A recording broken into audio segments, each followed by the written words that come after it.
이렇게 잡아보면요, 도둑의 영이 들어와 있어요. 그게 뭔지 아세요? 물질을 도둑질하는 영이 들어와 있다 이 말이에요. 지금 저보고도 일주일 동안 그분을 놓고 기도하라고 합니다. 또 치매 환자의 영이 들어와 있어요. 그 사람이 지금은 젊지만 나이가 들면 치매가 올 수 있는 확률이 있다 이거예요. 그래서 일주일 동안 기도를 집중하고 끝나면 권 목사님이 이제 축기해 주신다. 여러분, 이게요,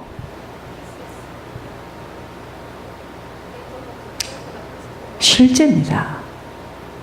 자, 부모님에게 와 있는 도둑의 영이, 잘 들으셔야 돼요, 자녀에게 가요. 그래서 그 아이가 아무리 열심히 일을 하고 성공을 해도 신기한 일로 망대를 들고 들어와서 그 가정에서 다 훔쳐가요. 우리는 그때 이미 죽었죠. 여러분, 이게 영적인 대물림이에요. 그러니까 예수를 똑바로 믿지 못하는 아버지가 합세해서 물질을 못 내게 막는 거예요. 그런데 불우하게도 그 아이가 엄마 말을 들어야 되는데 아버지 말을 들어요. 그게 사주팔자 운명에 걸려든 겁니다. 기가 막힌 일이에요. 이 영적인 법칙과 영적인 이 구도라는 것은요, 우리는 그게 안 보이니까 그냥 이 눈앞에 있는 것만 바라보고 지금 어떻게 되고, 그게 아닙니다. 쌓아내면 뭐합니까? 도둑의 영이 와서 들고 뛰는데,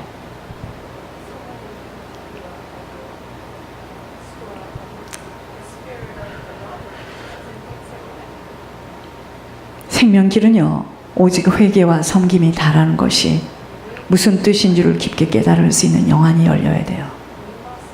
이제까지 나로 살던 걸음, 내 마음대로 멋대로 세상에 취해서 살아온 것들을 자꾸 회개하면서 오직 선한 청지기로 살아가는 것입니다. 그러니까 여러분, 우리 자녀들이 잘 되고 우리 후손들이 잘 되고 말로만 그렇게 하면 안 돼요. 자꾸 심어야 됩니다. 심는 방법밖에 없어요. 그래야지 거둘 거 아니겠습니까? 심지도 않았는데 걔네들이 어떻게 형통의 복을 누리겠습니까? 저는 어저께 생각했습니다. 후대들이 잘 되는 것은 무조건 숨이 멎는 날까지 그들의 이름으로 심는 거다. 그러기 위해서 재물을 얻어야 된다. 심기 위해서 방법과 수단을 가리지 않고 나이와 관계없이 재물을 얻어서 부지런히 살아있는 동안 심어야 된다. 그것이요, 하나님 나라에도 큰 상급입니다. 그걸 또 무서워서 지체해서 심다가 도중 하차하는 사람도 있어요. 속는 겁니다. 여러분, 자꾸 심어야지만 심을 수 있는 종자씨를 하나님이 계속 주세요. 속지 마시고 노인들이시여 더 많이 심으시기 바랍니다. 자꾸 심으세요. 심으면 자꾸 심을 일이 또 와. 이건 제가 그냥 하는 말이 아니에요. 심지 않으면, 그래서 어떻게 하면 심을까를 계획하는 거예요. 멀리도 계획하고 가까이, 그저 심을 것을 계획하는 겁니다. 그게 인생이에요. 아니, 생각해 보세요. 지금 대한민국에 공부들을 감옥 아닌지, 감옥 바뀐지 지금 뒤바뀌었어요. 앞으로 갈 사람들은 줄을 섰고, 이게 무슨 일입니까? 공부를 못해서 지금 감옥에 앉아 있습니까? 집안이 나빠서 감옥에 앉아 있습니까? 영적 대물림으로 인하여 치러야 되기 때문에 저런 어려움을 겪는 거예요. 그럼 우리들도 마찬가지로 우리가 지금 영적 대물림으로 인하여서 이렇게 치르고 있다면, 어리석고 우매하지 않는다면 우리 후손들은 우리가 뿌린 것들을 먹게 돼 있습니다. 아무것도 뿌리지도 않고 정신병에, 이혼에, 질병에 이 유산을 남기고 갔다.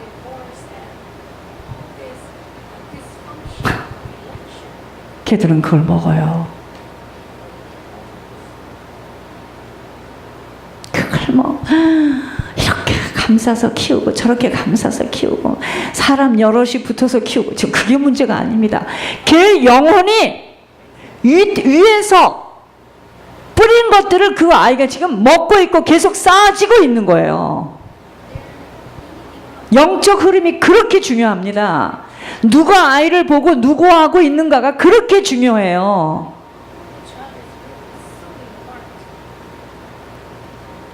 이게 열려야 됩니다.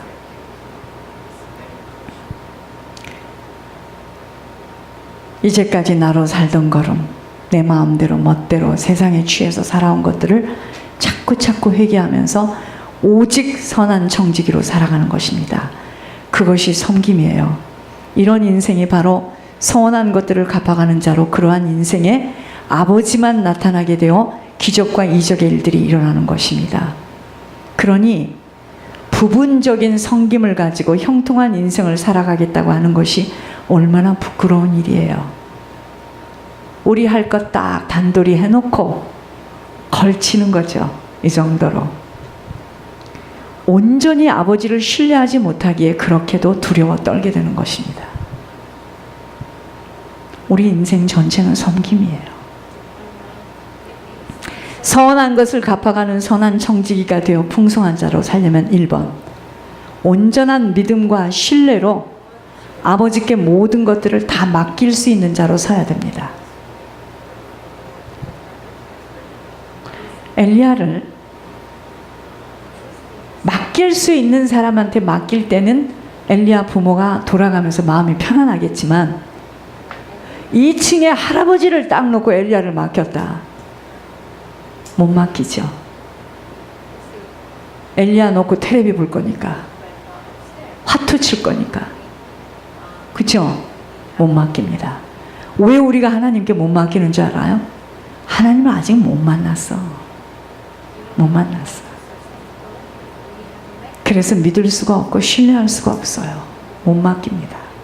2번, 정직하고 바른 정확한 올바른 11조 생활로 점검이 되어야 하겠습니다.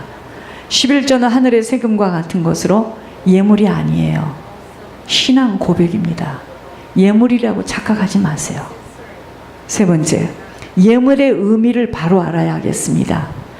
좋은 일이든 나쁜 일이든 회개할 일이든 모두 다 예물이 올라가야 함을 알게 하셨어요. 좋은 일이 와도 나쁜 일이 와도 회개할 일이 있어도 여러분, 입으로 회개하는 거 하나님께 상대가 안 됩니다. 피 흘림이 없이는 죄사함을 받을 수가 없기 때문에 하나님이 내려오셔야 돼요. 그래서 우리의 예물이 되어주신 거예요. 4번째, 아버지께 돌아가는 청지기의 삶이 되어야 아버지 말씀대로 그대로 믿고 실천할 수 있음을 깨달아서 먼저는 청지기의 삶으로 정리되어야 합니다.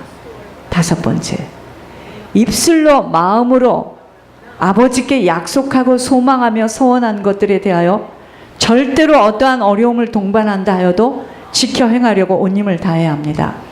여러분, 형통함으로 받고 살고 싶지 않으면 이거 안 지켜도 돼요. 그러나 내 남은 인생은 정말 형통함으로 살고 싶고 하나님 나라 확장에 들여지고 살고 싶고 내 후손들에게 생명과 능력과 축복을 남기고 가야 되겠다 한다면 이 5가지를 꽉 붙잡고 지키는 거죠. 그러니까 별로 그러고 싶지 않은 분들은 안 지켜도 괜찮습니다. 우리들에게는요, 살아온 시간만큼 사단에게 길들여진 세상 풍속 가운데서 살아온 흔적들, 이것이 바로 불신앙입니다. 귀가 따갑게 지속적으로 들어도 살아온 연수만큼은 돌아서면 불안하고 두렵고 떨려요. 살아계신 주님이 나와 함께 하심을 체험되어지지 못한 순서대로 아버지를 온전히 신뢰함이 그리도 어렵습니다. 살아계신 주님이 나와 함께 하셔야만 형통함의 인생을 살아가게 되어 있어요. 그런데 함께하고 동행하신다는 게 말로 함께 하세요, 말로 동행해 주세요, 이래서 함께 하시지 못합니다. 죄가 끊어져야 돼요. 죄가 뭐냐? 내 마음대로 내 뜻대로 내가 주인 돼서 사는 게 죄입니다. 우리 모두는 이 한 주간에 서원한 것들에 대하여 앞으로 그 어느 시간에서도 꼭 지켜 행하고 아버지께 돌아가겠다는 결단을 깊게 해야 합니다. 세상에서는요, 내가 형편이 안 되면 못 갚을 수도 있고, 내가 형편이 안 되면 은행에 집을 내어주고 나가도 되는 일이지만, 아버지 나라는 서원한 것에 대하여서는 입술로도 마음으로도 약속한 것들에 대해서는 반드시 이뤄내지 못하면 우리들 시간 속에서는요, 우리들 시간 속, 남은 시간 속 후손들에게도 형통함의 축복은 남기고 떠날 수 없고, 아버지는 그런 나에게 그 어느 것도 아버지 것을 절대 맡기시지 않기에 인생은 풍성한 형통함으로 사라지지 못한다는 것입니다. 예를 들어서 내가 어떤 건물이 하나 있는데 이것을 내가 하나님 앞에 드리기로 마음에 소원을 하고 내가 약속을 하고 기도를 했는데 나는 그걸 드리고 싶은데 그 건물을 뺏겼어. 근데 뺏긴 것은 내 잘못으로 뺏긴 거잖아요. 그죠? 내가 식구에게 뺏겼어요. 형제에게 뺏겼어요. 어떻게 되는지 아세요? 하나님 나에게 물건 열지 않습니다. 이게 하나님 나라의 법칙이에요. 하나님은요, 그렇기 때문에 손이 잘라지는 것 같고 죽을 것만 같고 힘이 들어서 어깨가 죽을 것만 같을 때 하나님이 하시는 말씀, 참 보기에 좋구나. 네가 그렇게 그것을 지켜 행하려고 하니 참 내가 보기에 좋구나. 나는 이럴 때 하나님의 성품에 대해서 알게 됐습니다. 그러니까 함부로 서원도 하지 말고 서원한 것은 지켜요. 세상에서도 길이 있고 바다에도 창공에도 길이 있습니다. 아버지 나라에도 반드시 축복의 형통함의 길이 있기에 그 길대로 따라가야 축복된 인생을 받게 됩니다. 여러분, 이러한 말씀을 받고 여러분들이 부담이 되는 것에 대해서 괴로워하지 마세요. 하나님 말씀은 부담으로 받아줘야 됩니다. 어린 사람들의 특징은 뭐냐면요, 말씀이 막 꽂히면 막 괴로워합니다. 그게 정상입니다. 부담을 가지고 그걸 가지고 몸부림을 치며 기도하며 한 발자국씩 다시 시작해보는 거지, 그거 가지고 막 미궁에 빠져가지고 사단에게 끌려간다. 그건 전략이에요. 사단의 전략. 하나님 말씀은 부담입니다. 항상 부담으로 오는 겁니다. 왠지 아세요? 내 안에 하나님의 말씀을 순종할 수 없는 것들이 많이 지금 세워져 있기 때문에. 저도 부담이에요. 하나님 말씀은 생명입니다. 우리가 형통한 자로 살려면 하나님께 서원하는 것을 갚아. 나는 서원한 거 없어요. 아무것도. 그래요? 주는 그리스도시요 살아계신 하나님의 아들입니다. 나는 이제 주님과 함께 십자가에 못 박혀 죽었습니다. 내가 이제 사는 것은 내가 사는 것이 아니라 나를 위해 죽어주신 그분을 위해서 살아간다고 여러분 고백하지 않았던가요? 그게 서원입니다. 하나님, 나 꼭 이렇게 하겠습니다. 우리 가정이 그랬다는 거 아니에요. 본인은 안 했을지 몰라도 나는 얼마나 소원을 했겠습니까? 그럼 그렇게 살아야지. 그러니까 얻어맞는 것밖에 없지. 온몸이 멍이 돼서 맞는 것밖에 없죠. 얻어맞는 것도 좋아. 못 깨달으면 지옥이죠. 아주 좋은 곳에 들어가 있을 뻔했어요. 지옥 중에서도 아주 사명을 감당하지 못하여. 여러분, 그런 인생인데, 빚진 인생인데 어렵고 힘든 게 뭐가 있습니까? 잘 견뎌내면 되는 거죠. 우리들의 인생은 아버지의 것입니다. 초심을 잃지 마시고 마음을 뺏기지 마시기 바랍니다. 하늘의 영으로 덧입혀져야 돼요. 무서워하지 마세요. 몸과 영혼을 함께 죽일 수 있는 그분을 무서워해야 돼요. 여러분, 우리 죽는다 갈 곳 있습니다. 사는 날 동안 아버지께 공급받아서 아버지 뜻대로 사는 거예요. 무슨 내 자식, 네 자식, 내 부인, 네 그거 다 아버지 것입니다. 낳은 사람 똑바로 쓰면 그가 어느 곳에 있어도 보함을 받습니다. 그러면 내 자식, 네 자식, 내 부인, 네 부인 하면 죽을 때 같이 가야지. 왜 놓고 갑니까? 그게 속는 거예요, 전부 다. 그게 사단이가 묶어요, 우리를 막. 한번 묶어볼까요? 내가 옛날에 예은이, 지영이 집에 가서 그 예배 드릴 때 끈 가지고 와. 그래서 꽁꽁 묶었습니다. 묶임을 가르쳐 줄 때예요. 묶으니까 어떻게 됩니까? 꼼짝을 못 하는 거예요.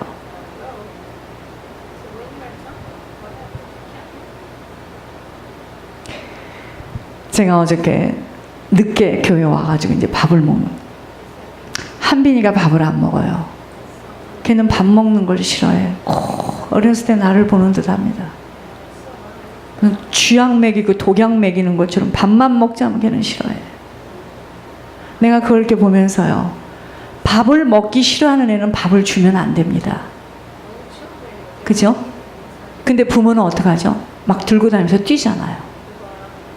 그렇기 때문에 걔는 더욱더 자기가 밥을 먹어야 된다는 걸 잊어버려요. 이게 묶임이에요.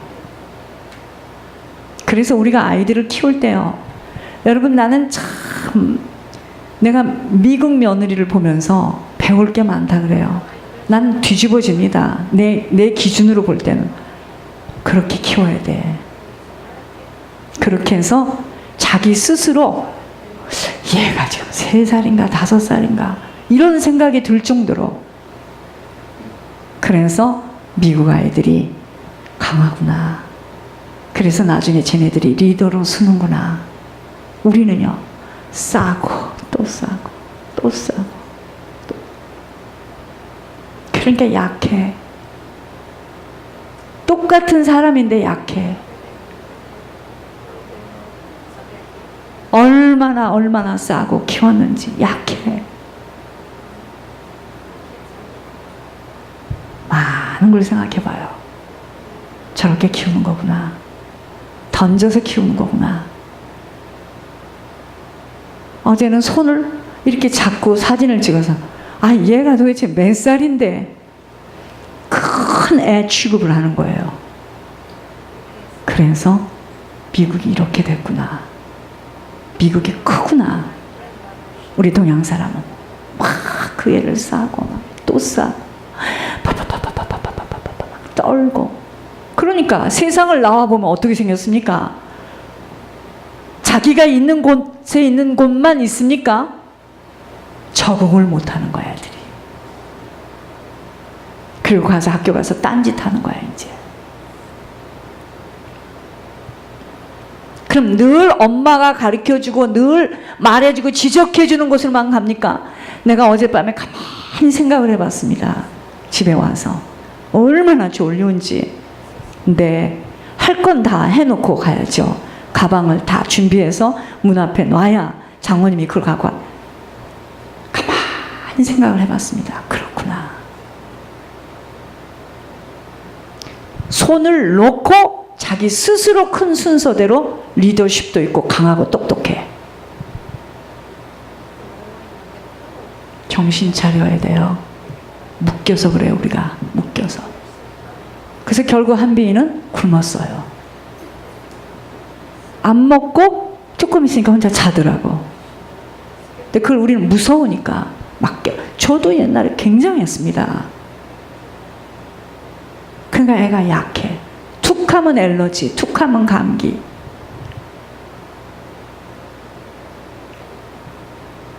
우리들의 정신 상태예요. 이 정신이 약해. 그래서 우리가 당하는 거예요. 생각에 하나님 말씀으로 딱 붙들리고. 그죠? 그게 제가 하는 얘기입니다. 요셉이 부모하고 살았습니까? 목사님, 그때는 요셉 때는 이렇게 복잡하지도 않았고. 여러분 보세요. 밑에서부터 스스로 올라온 사람들이요. 똑똑합니다. 내 두 할머니를 보고도 많이 느껴요. 치매 걸릴 시간이 어디 있습니까? 아무도 도와주지 않는데. 정신들 차리시고 정말 이제는 하나님 앞에서 강건하게 하나님으로만 묶여야 돼요. 우리는 큰일 납니다. 다른 것에 묶이면 고통스러워요. 그리고 그렇게 잘한 사람들은 리더로 쓸 수가 없어요. 제가 왜 고생했는 줄 아세요? 그렇게 못 살았기 때문에 무지하게 고생을 했어요. 제가 약하다는 이유로 큰일 납니다. 분별 있고 지각 있고 똑똑하게 어떠한 일을 만나도 그냥 넘어가면 되는 거예요. 시간이 지나면 넘어갑니다. 살아계신 주님 너무나 고맙습니다. 형통함은 우리가 주님 앞에 서원한 대로 하나님 아버지 어떠한 어려움과 고통이 온다 할지라도 서원한 것은 꼭 지켜 행할 수 있도록 하나님 인도하여 주시옵소서. 우리의 힘으로 살 수 없음을 알았습니다. 절대로 우리의 것으로 살 수 없음을 알았습니다. 모든 것의 근원은 아버지께로부터 오는 것이기에 하나님 아버지로부터 부여받을 수 있도록 아버지 눈동자 속으로 들어가는 저희들 모두가 되어지도록 그 누구도 의지하지 말고 절대로 사람 바라보지 아니고 오직 주님으로만 집중하며 주의 말씀이라면 어떤 말씀이라도 순종하도록 하나님 저희들 변화시켜 주시옵소서. 이것과의 각자가 싸우기를 원합니다. 하나님 역사하여 주시옵소서. 오늘도 하루 종일 드려지는 예배 속에 주님 저희들이 변화되어질 수 있도록 하나님 정말 하나님만 의지하고 걸어가는 아버지 우리 남은 시간 되게 하여 주시옵소서. 살아계신 주 예수 그리스도 이름으로 감사하며 기도드립니다. 아멘.